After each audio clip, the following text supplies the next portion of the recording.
I want to thank all of you for being here, first of all. For those of you who aren't familiar with me, I'll give you a quick rundown. I was an INS agent for 30 years. Began my career back in 1971 as an immigration inspector at Kennedy Airport. Did that job for about 4 years, and for one of the 4 years I was assigned to the unit that did the interviews to see if aliens should be granted lawful immigrant status based on being married to an American or a resident alien. We actually came up with a marriage fraud ring, and we had an attorney who was arranging marriages, believe it or not, this is, crazy New York, between Chinese seamen who jumped ship and Puerto Rican lesbian hookers. I kid you not, you can't make this stuff up. But it was my introduction to immigration fraud, which is one of the biggest issues, and an issue that's been utterly ignored by everybody, and it was identified by the 9/11 Commission as a matter of national security, because that was one of the key entry and embedding tactics for terrorists entering the United States. And in 1975, I became what was then called a criminal investigator. Today the job is known as a special agent. And in 1976, and I'll try to do this real quickly, I was given my first assignment where I did not have a senior partner at my side, because the idea was that in the beginning they want to make sure you don't make mistakes, don't get yourself into trouble, don't get hurt, and the senior partner would also evaluate you so they could determine whether or not you were suited for the job. It's one thing to get through the academy, something else to deal with the job in the real world. My very first solo assignment was to interview a young Israeli who came to the United States with an altered visa. He had been here previously, it was a non-immigrant tourist visa, and apparently the number 1 was changed to a number 2 because he had already been previously admitted, and he changed the year of expiration, and I was told, look, this is mundane, it's routine, if he doesn't want to talk to you, that's fine, just write a little memo, put it in the file that he doesn't want to talk to you, he's covered by the 5th Amendment, he doesn't have to make any statements. But if he wants to make a statement, then take the statement, get into the details as to how he got the visa altered, why, and so forth. So the jail was upstairs, the detention facility, and back then the aliens didn't wear coveralls, they wore their street clothing. And I went up to interview him, he spoke perfect English, he was a couple of years younger than I was, and I was about 27 at the time. He was in great physical shape, spoke flawless English. Everything was going great until I asked him, were you ever in the Israeli military, and if so, what branch? And he said, I don't understand your English. Now, what was concerning to me also, he was from the West Bank, and he kept referring to Israel as Palestine. So the hair on my neck was already kind of standing at attention.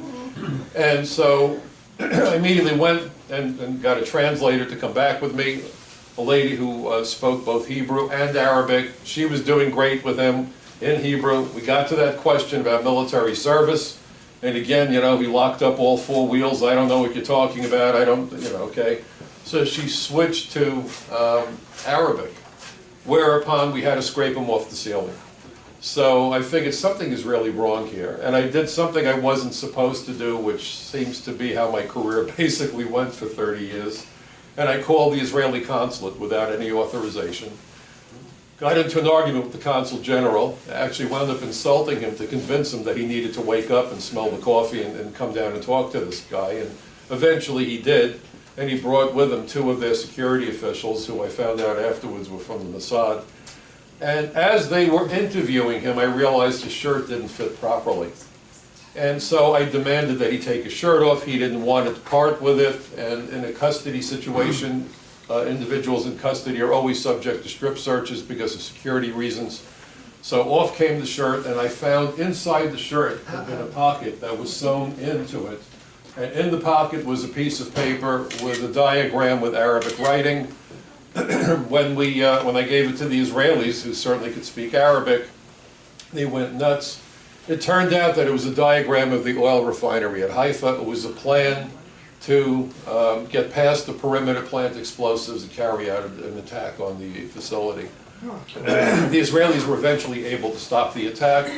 From that day forward, as you might imagine, I had a wonderful working relationship with the Israeli National Police, and in point of fact, on 9/11, one of their retired police generals had been assigned to the New York consulate, called me up, and we literally cried together, and he asked me what had been done to our New York. And indeed, on 9/11, the ashes landed on my home. My neighbors died.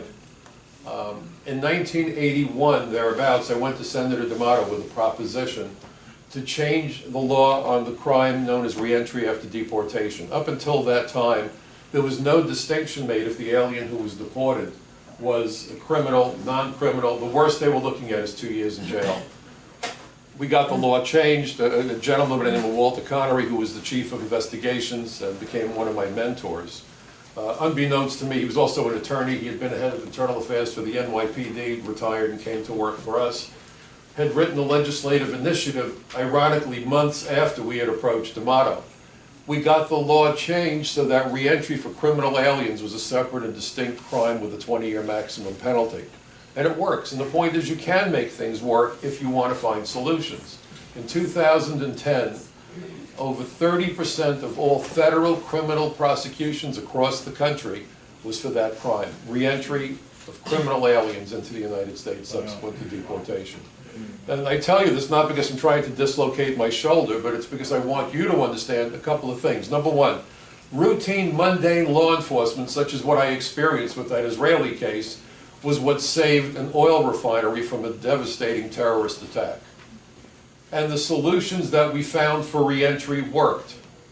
You see, when we're told what we can't do, it's not that we can't, it's that we won't, and very often we won't because the politicians have been bought off by political campaign contributions that, in my judgment, are little more than legalized bribes.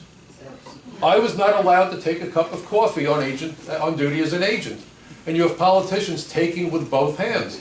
You know, think of it this way. If you get stopped by a cop for speeding and you offer the cop a $50 bill, there's a good chance you'll be getting free room and board, correct? But you go to the mayor of some towns and give them enough of a campaign contribution, they'll raise the speed limit. You tell me what we're dealing with. Think about it. In 1988, I became the first immigration agent assigned to the Unified Intelligence Division of the Drug Enforcement Administration in New York. Took it on myself to do an analysis of arrest statistics and was startled to find out that in New York City back then, 60% of the people that were being arrested by the DEA task force in New York City were foreign born. Nationally, 30%. 1991, I was promoted to the position of Senior Special Agent assigned to the Organized Crime Drug Enforcement Task Force. I had a desk at the FBI, DEA, ATF, worked with other law enforcement, local city police. I spent a good part of my career working with the NYPD. I also worked with the Japanese, the Canadians, the Brits, and of course the Israelis. That relationship was probably the best one that I had with international governments. But the point of the matter is that I took the scenic tour. In 1997, May 20th, I testified before my first congressional hearing against the wishes of our commissioner. And it was on the issue of immigration fraud and visa fraud because of two terrorist attacks that were carried out in 1993 by men from the Middle East who gamed the visa process, applied for political asylum, or got amnesty a la Chuck Schumer, the leader of what I've come to call the 8 gangsters instead of the Gang of 8. Mr. Rubio was an integral part of that team, if you want to call it that. And in fact, there was a disturbing article in Breitbart about Mr. Rubio, and this was written by the president of the union that represents ICE agents, Immigration and Customs Enforcement. These are the folks doing the job that I did back when I worked for the old INS, Immigration and Naturalization Service. Basically, this guy was barred from participating in a discussion, and so when the Gang of 8 convened, all the people in attendance were open border anarchists, pro-amnesty groups, and so forth. How in the world do you have an amnesty program at a time when we're worried about national security and not even be willing to listen to law enforcement? This is lunacy. And you know, one point that I disagree with greatly, Donald Trump and others have said that today we're being too politically correct. This is not about political correctness. I'm politically correct. My kids have never heard the N-word or any other such word of hate come out of my mouth. They've heard curse words, I have to admit it, but if it wasn't for those activities, I guess none of us would be here. But that's my usual joke about it. But this isn't about political correctness. This is Orwellian. So I want to read 2 quick quotes from George Orwell. So when you hear the blather coming out of the politicians, think about Orwell. In a time of universal deceit, telling the truth is a revolutionary act. And then, this is, I think, quite good. This is on political language. Political language, and with variations, this is true of all political parties, from conservatives to anarchists, is designed to make lies sound truthful and murder respectable and give an appearance of solidity to pure wind. Right? So we're told you can't use the word alien because it's this terrible word. That goes back to Jimmy Carter. The term alien is a legal term, and all it means is any person not a citizen or national of the United States. I'd love to know where the insult is. See, the problem isn't that it's insulting. And when you say we're being too politically correct, it's almost as though you're saying it is insulting. So that's a big mistake. Never allow your enemies to define you. Never allow your opponents to set the standards for the discussion. This is Orwellian. You see, con artists hide in the shadows. And they do everything in their power to make certain that the bright light of truth never gets to shine on their tactics and on their words. And that's what this is about.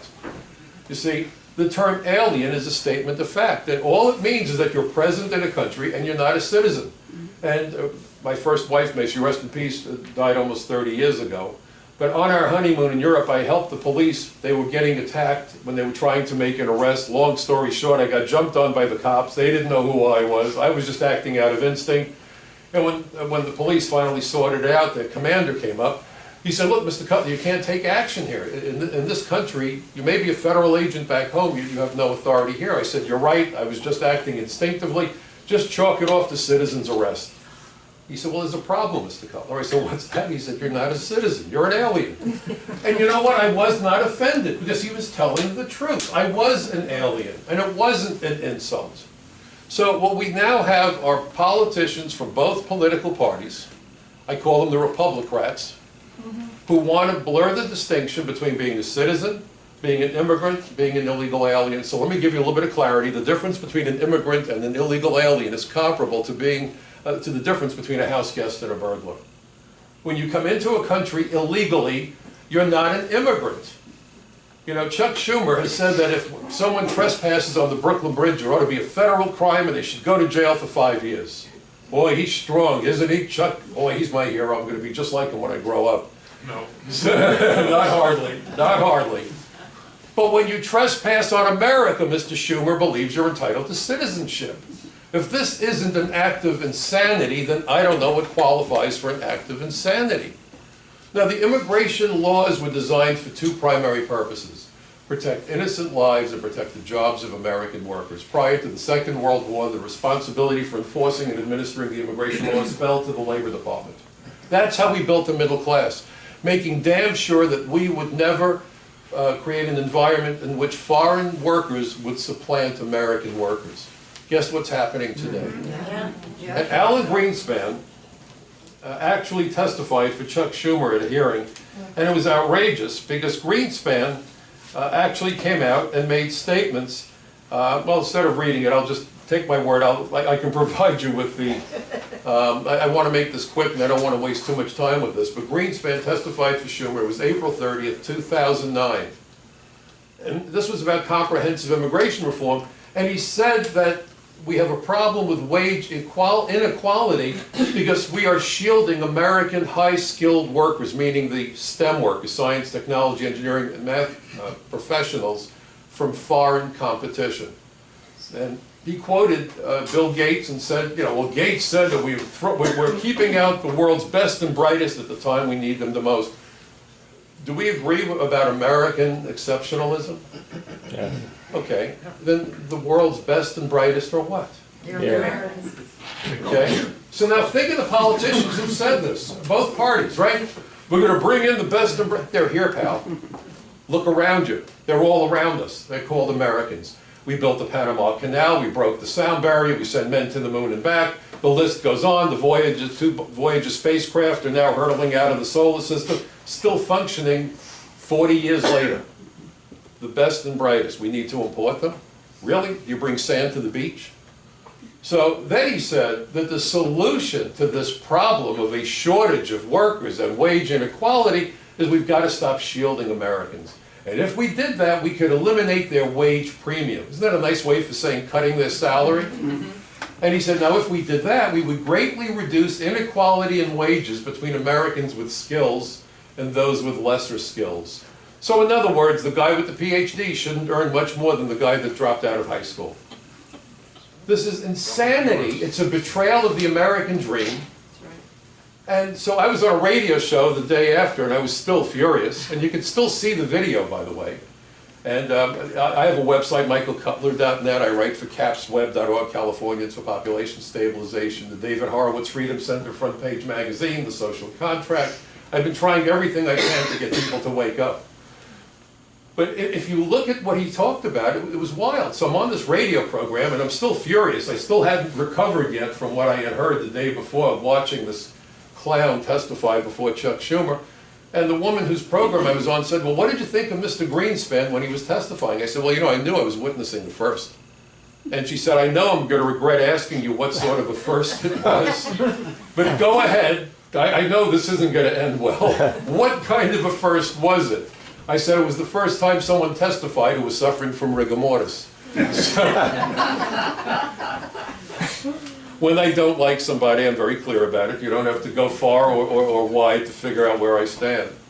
This is a betrayal of the American dream. And I want you to know that we're told that our schools can't produce the engineers and the scientists we need. There's nearly 500,000 foreign students studying the STEM curriculum right now in the United States of America. China sends us more of those students than any other country. Saudi Arabia is in the top 5. What are we doing? Nothing. China has just deployed surface-to-air missiles on their artificial island in the South China Sea and warned us to stay away. They're building their nuclear fleet. Do you want to guess where their scientists and engineers got their training? Yes. Could we be more self-destructive than that? And if our schools are that deficient, why are all these people coming here from other countries? Now, if you want to talk about remittances, we're losing over $200 billion a year in money being wired home by foreign workers. Do you know which country globally gets the greatest amount of remittances? I don't want to keep turning my back on you guys. Mexico? It's like theater in the round. See, everybody thinks it's Mexico. It's India. India. Last year, India got over $70 billion in remittances. $70 billion. And when you look at the multiplier effect, our remittances alone amount to more than the increase in the national debt, because $200 billion has the impact of sucking over $500 billion out of our economy. And that's before you look at wage suppression of American workers, and American workers who, through no fault of their own, lose their jobs, go from being tax-paying consumers to people living below the poverty line and wind up with no disposable income, which is why the economy is in the tank. You know, when I look at the unemployment statistics, I keep thinking about Pravda and Izvestia from the old Soviet Union. 4.9% unemployment rate. Does anybody really believe that number? And we're ignoring 95 million Americans who are no longer part of the labor force. So we're being told if we could only secure the Mexican border, then the sun would shine, right? Anybody know how many border states we have? Come on, this is audience participation time. Well, 15. How about 50? How about 50? Any state with an international airport, any state that lies along our 95,000 miles of coastline, any state that lies along our northern or southern borders are border states. So who do we leave out? Which of the 9/11 terrorists ran the Mexican border? None. Then why is it all about the Mexican border? Folks, it's kabuki theater. It's another big lie being told to us by the politicians. Okay? Ted Cruz wanted to have a 500% increase in the number of H-1B visa holders. Now he's repudiating it and saying, well, within the last few months, there's been a change. There's been no change. This has been going on for years, that we have been getting Americans fired, bringing in foreign workers who send money home, and by the way, take technology with them back home, learn how to break into our computer systems, our good friends in China who have most favored nation status. We're suicidal. And this isn't about xenophobia. And then people say, well, Mike Cutler's anti-immigrant. So let me give you a suggestion here.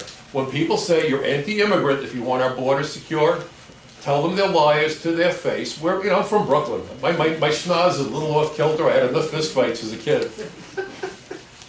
This is Orwellian. We're pro-enforcement. And if you're pro-enforcement, you are pro-immigrant, because under our laws, we admit more than 1 million lawful immigrants every year, more than the rest of the world combined. How in the world can you be anti-immigrant when you support the laws whereby people legally immigrate? It's a contradiction in terms, isn't it? Yes, and now, the other thing I'm trying to do, since I have the duty of the clock, to keep you on time, so the two elements that I'd like you to do are to say, now that you got us all angry, as angry as you are, I'd like to Are you as angry as me? Oh, yeah. I'd like to spend 5 or 10 minutes to explain how we should channel that anger, what we can do. Okay. And then I'd like to have about 5 or 10 minutes of questions after You that. got a deal. Okay. All right, so let's do that. All right, the key here, we can't solve the problem on the board. I'll tell you right up front. Illegal aliens are coming in and violating the terms of their admission. When people say, well, if we had mandatory E-Verify, that would be good, but then they get green cards and they're able to work legally. You need special agents to enforce the law from within the interior, and you will notice that no one ever talks about that. What we should all be demanding is a great increase in the number of immigration agents for interior enforcement. We have probably fewer than 3,000 agents dedicated to enforcing the immigration laws from within the interior. Let me put this in perspective. 45,000 people at TSA, 20-odd thousand Border Patrol agents, 20-odd thousand inspectors at international airports and ports of entry. There's 328 ports of entry.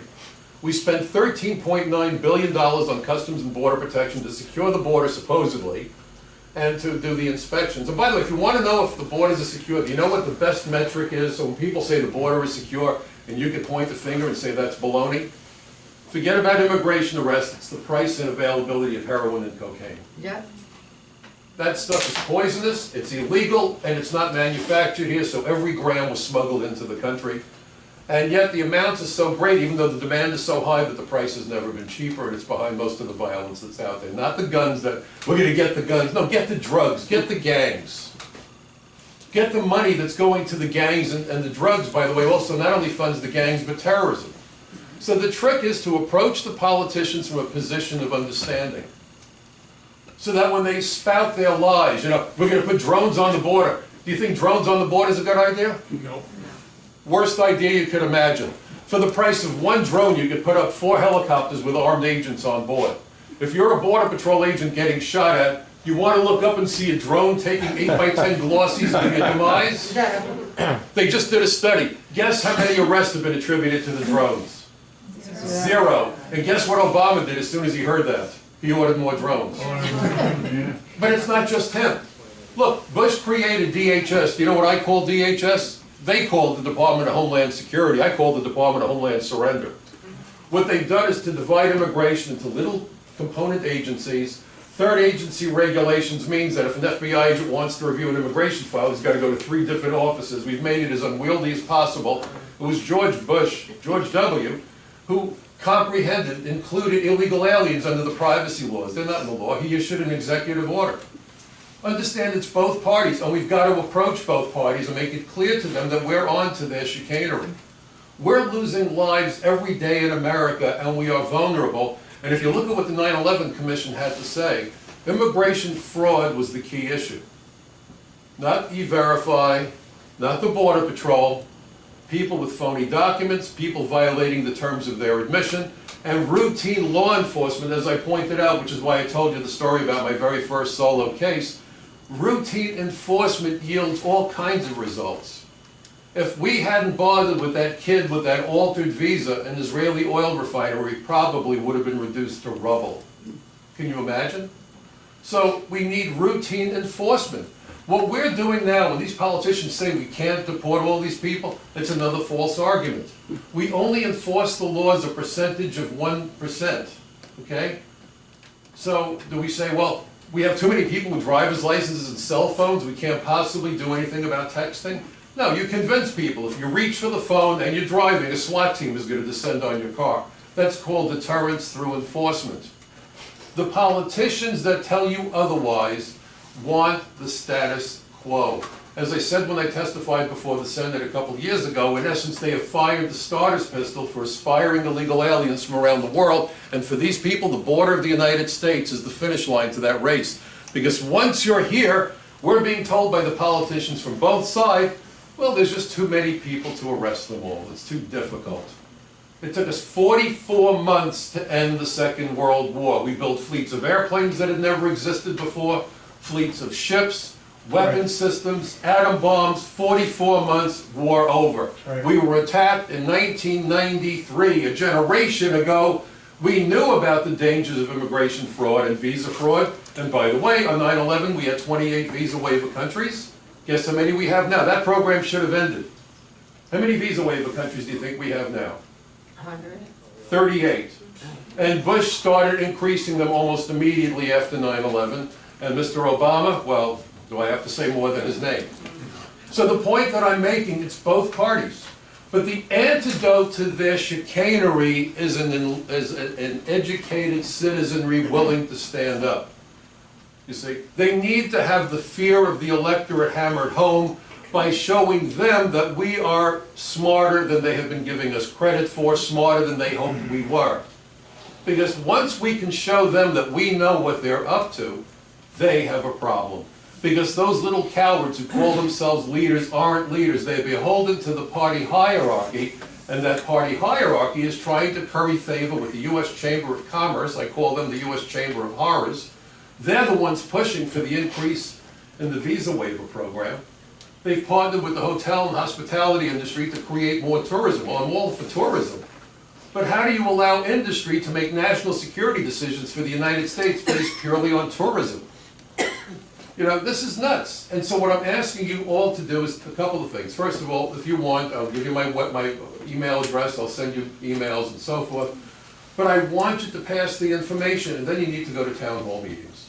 And you need to videotape those town hall meetings. Boy, these smartphones are wonderful.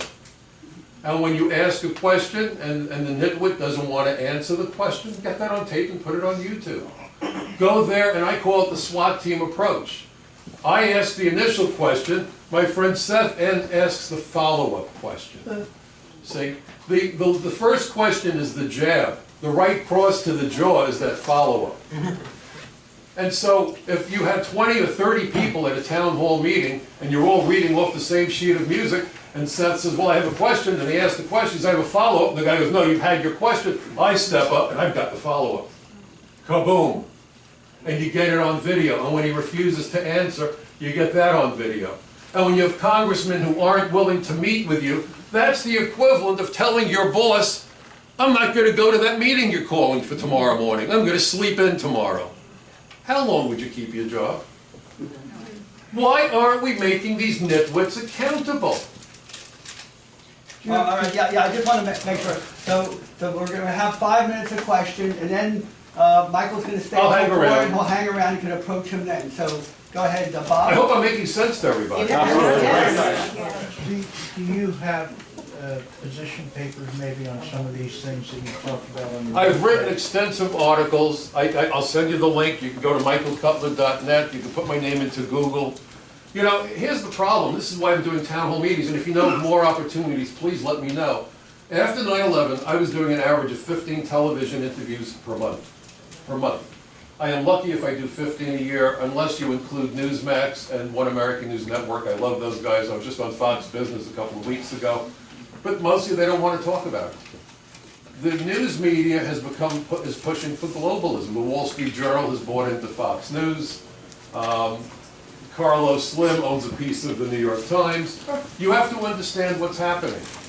What's happening is this desire for cheap labor. But you know, this is going to undo even the wealthiest, because if you disrupt the food chain, and they are, we all die. They don't understand it because they're so driven by greed. You know, I understand the kid that steals a container of milk, he's hungry. If I was a cop, I'd have to buy him his groceries. But when you're worth billions of dollars, and you still need more, I think a hangman's noose is in order, I'll be honest with you. At what point? Because people are dying as a result of this. How many? What are the statistics of people dying because of failure to enforce immigration law? Well, you know, it's funny, because I was at a congressional hearing and Steve King asked me that question, and I didn't have an answer, and I never play games with what I say, but I did say to him that my intuition is that more people die every year because of criminal aliens who shouldn't be here, than we lost on 9/11. And he said it got the wheels turning. He did a news conference. I didn't even know it. Someone sent me the link because he was quoting me at the news conference. I get that frequently from him. My good friend Lou Barletta from Pennsylvania. By the way, just to quickly throw this in, I wrote an op-ed for the Washington Times about comprehensive immigration reform. I gave it a new name. I was trying to be candid. I'm not sure if I succeeded, but I called it the Terrorist Assistance and Facilitation Act. Senator Jeff Sessions, I demoted him, goodness. Senator Sessions, who's one of my few heroes in D.C., quoted me from the floor of the Senate on 3 separate days and then sent me a certificate commemorating it. So anyway, Steve King went back and did his own research, and I'm not sure how he did this, but the number he came up with is 7,000 people per year. And I mean, so when you look at those numbers... And yet, if you're, for Black Lives Matter, it's like 1 or 2 every 3 years starts a movement, and we have 7,000 people dying every year, and there's no... I testified at a murder trial. I physically deported a Panamanian drug dealer, Ronaldo Rayside. He had a green card, lost it because of a string of convictions. And I physically put him on an airplane. He came back, but because of the sanctuary policies, the NYPD was not allowed to tell us they had him in custody twice, and it was a felony for him to come back. And this was under Ed Koch, and I thought Koch was our best mayor. It was a different world then. And by the way, Rudy Giuliani maintained sanctuary policies, so you understand it was both sides of the aisle. And so he wound up encountering a 24-year-old cop by the name of Robert Machadi. Went for Machadi's gun, and bullets flew. Officer Machadi was killed on a street corner in Brooklyn. I testified at that murder trial. His wife was pregnant. By accident, they met his daughter 20 years later. This is not victimless. This is not victimless. Sanctuary cities are guilty of aiding, abetting, encouraging, inducing, harboring, shielding, and impeding and obstructing. And yet nothing happens to them. This is madness. And we're told that we lack compassion. Folks, we've got to push back. This nonsense of being quiet and saying, I'm sorry, I didn't mean to offend you. I hope I offend you. Yes. I damn well hope. If I didn't offend you, I didn't do my damn job today. Every time I offend somebody, I go home and I put a little X on the wall. Another one bites the dust. Look, we've got to grow a pair. Forgive the language. I'm a Brooklyn boy. Our lives are on the line. Children are dying. And if you want to talk about this nonsense about the Latino vote, I've got to make this point, and then I'll take a couple more questions. This is a terrible form of profiling. It's disgusting. The Latino vote, these pollsters have a make-believe job. It's not a real job, but somehow the media has seized on it, and the politicians run. How do we, what vote? The guys with long fingernails, is that a demographic? People with eyebrows, is that a demographic? Think about it, the way they slice and dice us, the Latino vote. So that means everybody whose last name is Rodriguez is probably an illegal alien. People look askance at people. The guy could be 5th generation American. Maybe his grandfather died at Iwo Jima. Maybe he just came back from Afghanistan. But his name is Rodriguez. He must be an illegal alien. It's disgusting. The Jewish vote. Really? I'm a Jew. You think all Jews are alike? Go to my synagogue and see what happens when there's a discussion. We're Americans. And we are allowing our enemies to define us. We're allowing our politicians to mislead us, and they're keeping their jobs.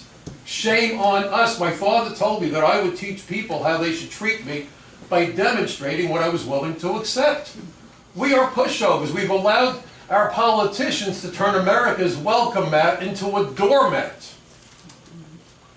And what are the average Americans doing about it? And you know what most people say to me? I'm one person, so I want you to think of this.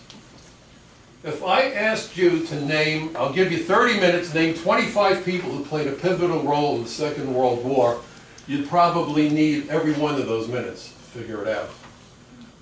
Millions of people dead, millions of people scattered across the world, huge disruption, and yet only a handful of people get to write history. Anybody, but anybody is capable of writing history if we're only willing to make the effort. Does that not make sense to you? Yes. We've been sitting there passively. I wondered how the Holocaust could have happened. I was named for my grandmother who died in Poland. I'm starting to understand how it happened. Okay. One point I wanted to make, that the media is complicit in this. Absolutely. And I recently Absolutely. learned, and maybe you can expound upon it, Rupert Murdoch and Roger Ailes and Fox News belong to an organization that's pushing for finish the Well, look, the push Open for borders. globalism. The push for globalism is universal because what they're seeing is trade. And you know, it's interesting that Mr. Bloomberg complains bitterly about salt and sugar in the diet, but not a word about heroin or cocaine. Now, I can only speculate on why. But you know, if you took the drug money out of the banking industry, if you took the drug money out of Wall Street, if you took the drug money out of real estate, finish the sentence. This is madness. All right, well, I'm going to have to finish the sentence here because we've already, believe it or not, we have gone on longer than any of the 8 years we've done, and I didn't see a sign of fidgeting, but I